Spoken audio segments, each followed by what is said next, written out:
ఎన్నికల్లో సుగాలి ప్రీతి పేరును పవన్ రాజకీయంగా వాడుకున్నారని, అధికారంలోకి వచ్చిన తర్వాత గాలి కొదిలేశారని మాజీ మంత్రి పేర్ని నాని ఆగ్రహం వ్యక్తం చేశారు. సుగాలి ప్రీతి కుటుంబానికి వైఎస్ జగన్ సాయం చేస్తే అది కూడా పవన్ తన ఖాతాలో వేసుకోవాలని చూస్తున్నారని విమర్శించారు. సుగాలి ప్రీతికి న్యాయం చేస్తానని, 100 రోజుల్లో ఆ కుటుంబానికి న్యాయం చేస్తానని చెప్పి ఎన్నికల తర్వాత కనీసం అపాయింట్మెంట్ కూడా ఇవ్వలేదని మండిపడ్డారు.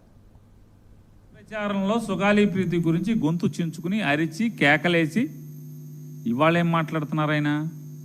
వాళ్ళందరికీ ఆవిడికి నేనే న్యాయం చేసేసాను అన్నాడు. ఆ రోజు ఏం చెప్పాడు?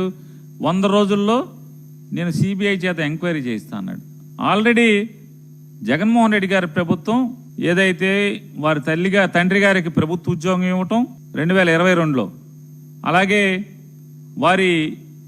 వారికి 5 ఎకరాల పొలం ఇవ్వటం, ఇంటి స్థలం ఇవ్వటం, ఇవన్నీ చేయటమే కాకుండా సిబిఐకి కూడా అయ్యా ఈ కేసుని, సుగాలి ప్రీతి అనేటువంటి బాలిక యొక్క ఘోరమైన హత్యని మీరు సిబిఐ ఎంక్వైరీ చేయండి అని కూడా రాష్ట్ర ప్రభుత్వం వారిని కోరటం జరిగింది. మరి సిబిఐ అంటే మోడీ గారు మీ చేతిలోనే ఉన్నారు కదా. అమిత్ షా గారికి మీరు ఎక్కడి నుంచైనా ఫోన్ చేసి మాట్లాడగలరు కదా. సుగాలి ప్రీతి గారి కేసుని అని చెప్పని మాట్లాడతారు. ఎంత కిరాతకం ఇది! పాపం కదా. మీరు సనాతని కదా, అందులో మామూలు సనాతని కూడా కాదు కదా, అన్అపాలజెటిక్ సనాతని కదా. మరి పాపం ఉండదా? పాపం చుట్టుకోదా?